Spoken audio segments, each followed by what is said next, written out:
Welcome to Odia tutor classes पिले आम MCQ series रो आज हूँ डे 6 एवं भौतिक विज्ञान आज है पार्ट 2। पार्ट 1 रे पिले आम प्रथम अध्याय द्वितीय अध्याय कंप्लीट कर देइथिले। आज पार्ट 2 रे तृतीय अध्याय और चतुर्थ अध्याय रो इम्पोर्टेंट एमसीक्यू ता सहित पीओक्यू डिस्कस करबा। धातु धातुर फर्स्ट क्वेश्चन है धातुर नमनीयता और डैश गुण जोगु विभिन्न आकार रे बदला जाई पारे। तन्यता विद्युत परिवहन करुथिबा अधातुर नाम ग्राफाइट। ग्राफाइट पिले गोटे एमिति अधातु जी की विद्युत परिवहन करे। डैश अधातुर औज्जल्य अछि आयोडीन। K2O जल रे द्रवीभूत होई डैश सृष्टि करे KOH। कैल्शियम रो संयोजक सेल रे डैश इलेक्ट्रॉन अछि पिलेटी 12 नुहे रे एटा होछि 2 अछि। धातव ऑक्साइड जल सह प्रतिक्रिया करी डैश देई थाए धातव हाइड्रोक्साइड। क्रियाशीलतार अनुक्रम निम्न थिबा धातु सुना। सक्रियता अनुक्रम थिबा अधातुटी हाइड्रोजन। सोडियम क्लोराइड आनायन रे थिबा मोट इलेक्ट्रॉन संख्या 18। फेरिक ऑक्साइड सह डैश प्रतिक्रिया रेल धारणा जोड़िबारे व्यवहृत हुए एल्युमिनियम।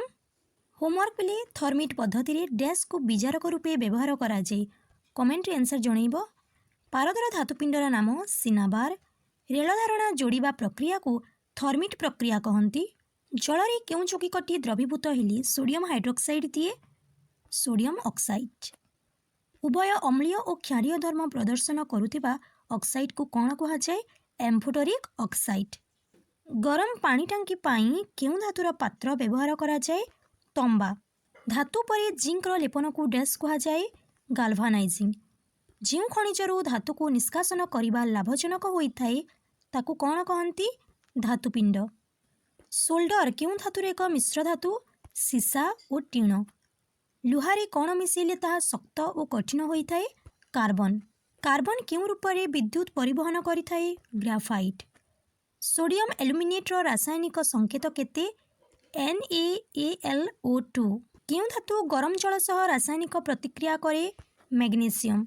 धातु धातुर लास्ट क्वेश्चन पिले सिनाबार केउं धातुर धातुपिंड अटे पारद। एबे देखिबा आमे कार्बन और यार यौगिक। फुलेरिन रे कार्बन परमाणु संख्या केते 60।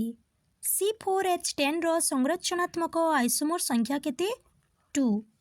एक पृक्त चक्रीय कार्बन विशिष्ट यौगिकर नाम लेख साइक्लोहेक्सेन। केउं हाइड्रोकार्बन को आल्केन कहती पृक्त हाइड्रोकार्बन।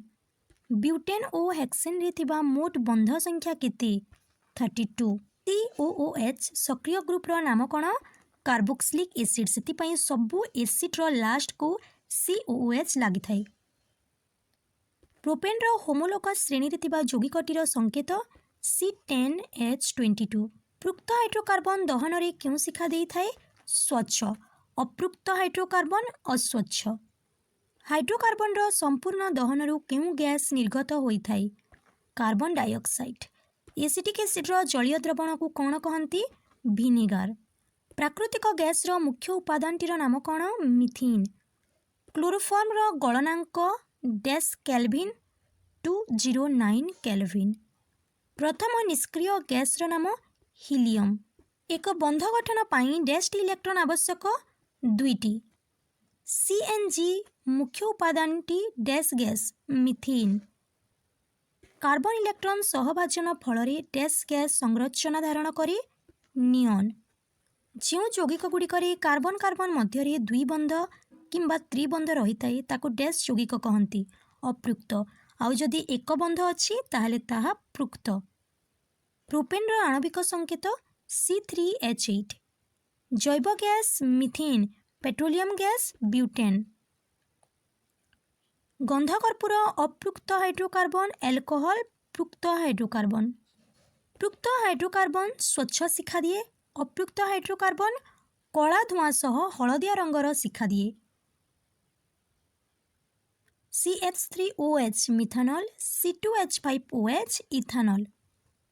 वीडियोटी भल लगी लाइक करिवो तम सांग मानक सह शेयर करिवो।